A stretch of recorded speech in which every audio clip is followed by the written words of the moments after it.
Bismillahirrahmanirrahim. Assalamualaikum warahmatullahi wabarakatuh. Bertemu lagi dengan vlog My Vlog. Kali ini akan membahas tentang KD 310 dan KD 311, yaitu mengenai tema belajar negosiasi. Yang akan kita pelajari pada pertemuan kali ini tentang pengertian, ciri-ciri, tujuan, dan menganalisis bagian struktur teks negosiasi. Pengertian teks negosiasi. Teks negosiasi adalah teks yang berisi proses terjadinya kesepakatan atau saling persetujuan bersama yang tidak saling merugikan. Adapun pendapat umum, negosiasi adalah proses penawaran atau pengajuan, tawar-menawar, proses pencapaian kesepakatan atau persetujuan dari dua orang atau lebih, sehingga menghasilkan persetujuan yang saling menguntungkan. Tujuan negosiasi antara lain untuk mencapai kata sepakat yang mengandung persamaan persepsi, saling pengertian, dan memperoleh persetujuan bersama. Untuk mencapai kondisi penyelesaian dari masalah yang dihadapi bersama. Untuk mendapatkan kondisi saling menguntungkan sehingga kedua belah pihak yang berkepentingan tidak merasa dirugikan. Unsur-unsur teks dalam negosiasi. Yang pertama, adanya partisipan. Dibutuhkan minimal 2 orang atau lebih sebagai orang yang sangat penting demi terjadinya negosiasi. 2. Adanya perbedaan kepentingan, yaitu partisipan dalam negosiasi ini memiliki kepentingan yang berbeda-beda atau adanya suatu masalah yang harus diselesaikan kedua belah pihak. Ketiga, adanya pengajuan dan penawaran, yaitu proses terjadinya kompromi antara kedua belah pihak. Yang keempat, adanya kesepakatan, yaitu berbagai kompromi dan argumen-argumen yang berakhir dengan suatu penyelesaian terkait persoalan yang dinegosiasikan.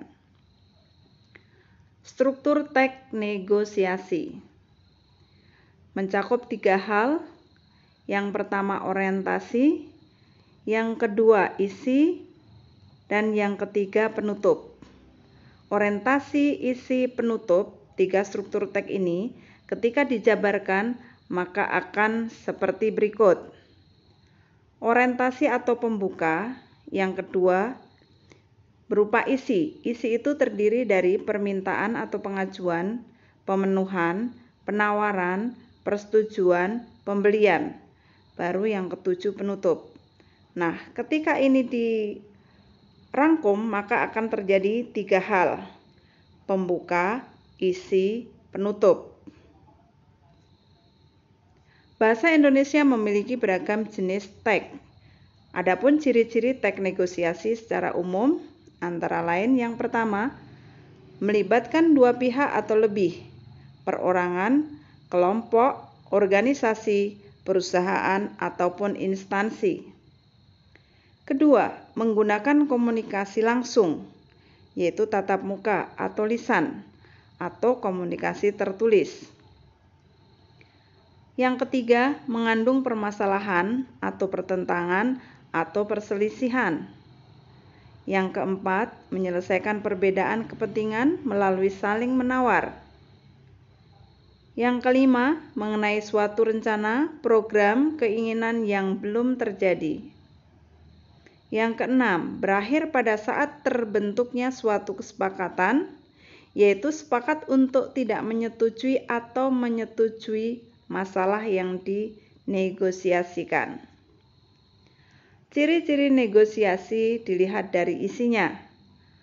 Negosiasi menghasilkan kesepakatan, negosiasi menghasilkan keputusan yang saling menguntungkan, negosiasi merupakan sarana untuk mencapai penyelesaian, negosiasi mengarah pada tujuan praktis, negosiasi memprioritaskan kepentingan bersama, yaitu kepentingan kedua belah pihak. Bahasa negosiasi. Menggunakan bahasa yang santun atau bahasa Indonesia yang baik.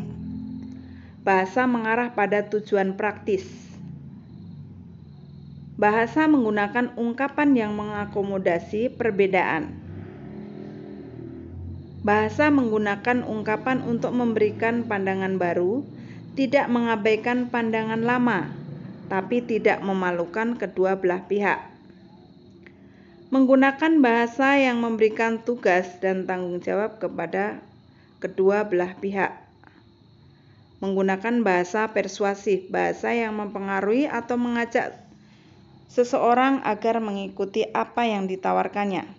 Baik, dalam bahasa negosiasi ini akan saya bahas kembali. Yang pertama, bahasa santun. Bahasa santun di sini adalah bahasa Indonesia, namun bahasanya yang baik dan benar, artinya bukan benar seperti tata bahasa Indonesia baku, namun di sini menggunakan bahasa lisan yang baik. Ketika bahasa negosiasinya tertulis, maka menggunakan bahasa Indonesia baku. Yang kedua, bahasa mengarah pada tujuan praktis. Mengarah pada tujuan praktis artinya lebih pada tujuan kedua belah pihak akan tercapai. Saling mengerti, saling pengertian, sehingga keduanya ketika melakukan negosiasi akan menghasilkan kesepakatan bersama, kesepakatan kedua belah pihak. Bahasa menggunakan ungkapan yang mengakomodasi perbedaan. Artinya jika terjadi perbedaan antara kedua belah pihak, maka gunakan bahasa yang familiar, bahasa yang mudah dipahami, sehingga kedua belah pihak mengetahui. Jadi mengakomodasi artinya adalah saling memberikan pengertian antara keduanya, meminimalisir kesalahan. Kemudian bahasa menggunakan ungkapan untuk memberikan pandangan baru tanpa atau tidak mengabaikan pandangan lama. Misalnya, pihak pertama memberikan atau mengajukan penawaran tentang barang A, namun barang A ternyata tidak disetujui oleh barang B karena oleh pihak B terlalu mahal. Maka pihak A akan memberikan pandangan kepada barang yang ditawarkan tadi mengarah kepada benda yang lain atau barang yang lain, namun masih serupa dengan barang yang pertama ditawarkan. Hanya mungkin berbeda dari segi kualitas, berbeda dari segi harga, atau berbeda dari segi benda itu sendiri yang mengakibatkan terjadi perbedaan antara benda yang ditawarkan. Kemudian menggunakan bahasa yang memberikan tugas dan tanggung jawab kedua belah pihak. Artinya jika sudah terjadi kesepakatan, maka kata kesepakatan tadi memberikan hak dan tanggung jawab, tugas dan tanggung jawab. Misalnya, kita membeli laptop yang baru sudah diserahkan pada pihak kedua sebagai pembeli, maka barang tersebut menjadi tanggung jawab dan hak pihak pembeli. Ketika sudah diserah terimakan barang tersebut menjadi tanggung jawab pihak berikutnya, tidak lagi menjadi tanggung jawab penjual. Kemudian menggunakan bahasa persuasif, bahasa yang mempengaruhi atau mengajak seseorang agar mengikuti apa yang ditawarkannya. Jika terjadi penawaran terhadap suatu benda, kemudian pihak pembeli atau pihak yang menawar akan memiliki pandangan yang lebih baik, pandangan yang bagus terhadap benda yang ditawarkan, sehingga pihak pembeli ini akan merasa tertarik oleh benda yang ditawarkan oleh pihak penjual, karena penjual menggunakan bahasa yang mampu mengajak, mampu mempengaruhi agar pembeli ini membeli barang yang ditawarkannya. Nah, seperti itu tentang bahasa negosiasi. Kaidah teks negosiasi. Yang pertama, melibatkan dua pihak atau lebih. Jelas, ketika melibatkan dua pihak atau lebih, ini bisa perorangan, bisa instansi, bisa organisasi. Yang kedua, menggunakan bahasa lisan. Ketika kita bernegosiasi menggunakan bahasa lisan, maka didukung oleh gestur atau yang meyakinkan berupa kegiatan komunikasi. Bisa berlangsung dengan tatap muka. Yang ketiga, mengandung konflik atau pertentangan atau perselisihan yang harus diselesaikan oleh kedua belah pihak. Yang keempat, menyelesaikan, yaitu ada tawar-menawar atau tukar-menukar, terjadi persamaan persepsi sehingga terjadi kesepahaman. Jadi di sini menyelesaikan masalah yang merupakan konflik pada nomor 3. Yang kelima, menyangkut keinginan atau hal yang belum terjadi, masih dalam program. Yang keenam, berakhir sepakat atau tidak sepakat. Misalnya, mengajukan keinginan atau hal yang belum terjadi, kemudian diadakan negosiasi, sehingga antara kedua belah pihak saling memahami untuk melakukan persetujuan atau tidak persetujuan, atau melakukan sepakat atau tidak sepakat. Jadi berakhir dengan sepakat atau tidak sepakat, keduanya adalah disetujui pada bagian akhir. Jika tidak sepakat itu juga sebuah keputusan, jika sepakat itu juga sebuah keputusan, maka berakhir adanya kesepakatan antara kedua belah pihak. Contoh negosiasi dan bagian struktur teksnya. Di sini bisa kita analisis langsung bagian orientasi itu isinya apa. Nah, bagian orientasi misalnya, selamat datang, silahkan duduk. Seseorang menyapa ketika ada orang lain datang ke tempat kita, kemudian kita menyapa, selamat datang, assalamualaikum, silahkan duduk, kemudian terima kasih, ada apa, ada yang bisa saya bantu. Inilah sebuah basa-basi di awal yang disebut dengan pendahuluan atau orientasi. Yang kedua, ketika mereka datang kita tanyakan, misalnya, atau dia sudah melakukan permintaan. Misalnya, saya ingin beli laptop, maka itu suatu permintaan. Kemudian penjual mengatakan, ingin laptop merek apa mbak?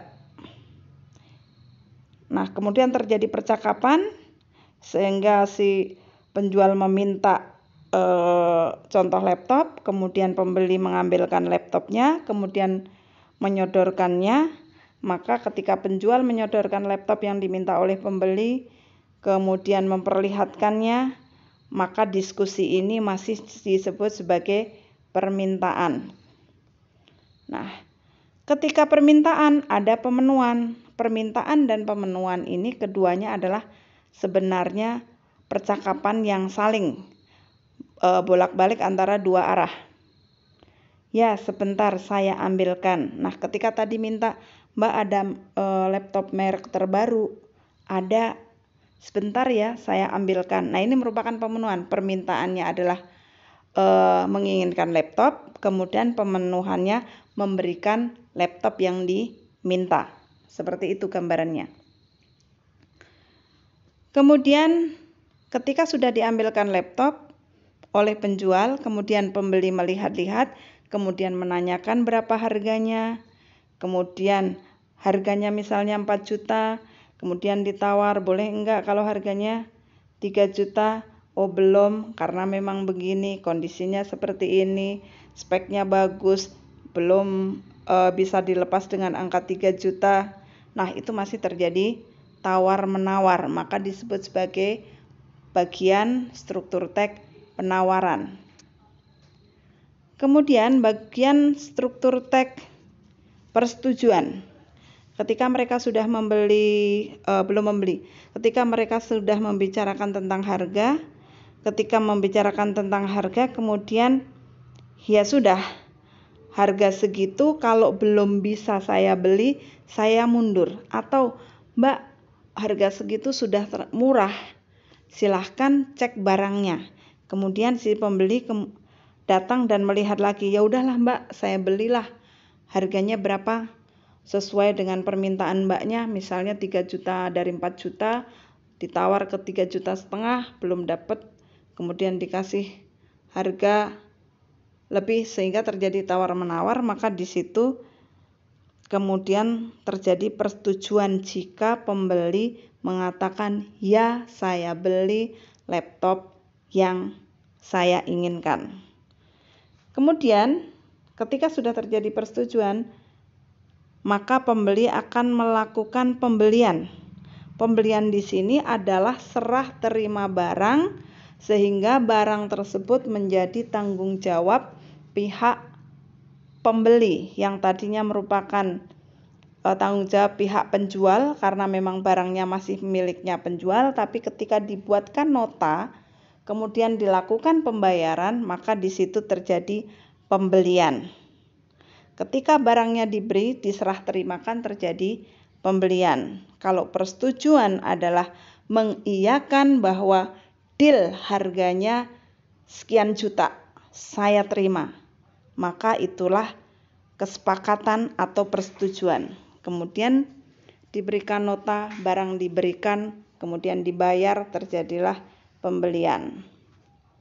Nah, pada struktur penutup, bagian penutup cukup melakukan terima kasih, saya sudah menerima barang, atau terima kasih, lain waktu kalau ada diskon saya akan balik lagi.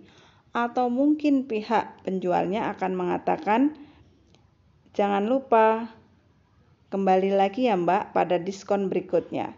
Atau terima kasih atas kunjungan Anda, semoga memuaskan. Sampai ketemu lagi pada diskon berikutnya. Atau kata-kata yang menyatakan kepuasan dari seorang penjual, kemudian menginginkan agar pembeli ini suatu saat akan kembali lagi ke tokonya. Atau ucapan terima kasih, itu merupakan bagian penutup. Nah, itulah contohnya. Sudah jelaskan mengenai teknik negosiasi beserta strukturnya. Itulah tadi tentang contoh struktur teknik negosiasi dalam jual beli laptop. Bacalah lebih banyak contoh teknik negosiasi agar kalian lebih memahami teks tersebut. Doa kami untuk Anda selalu sukses, semoga cita-cita Anda selalu tercapai. Assalamualaikum warahmatullahi wabarakatuh.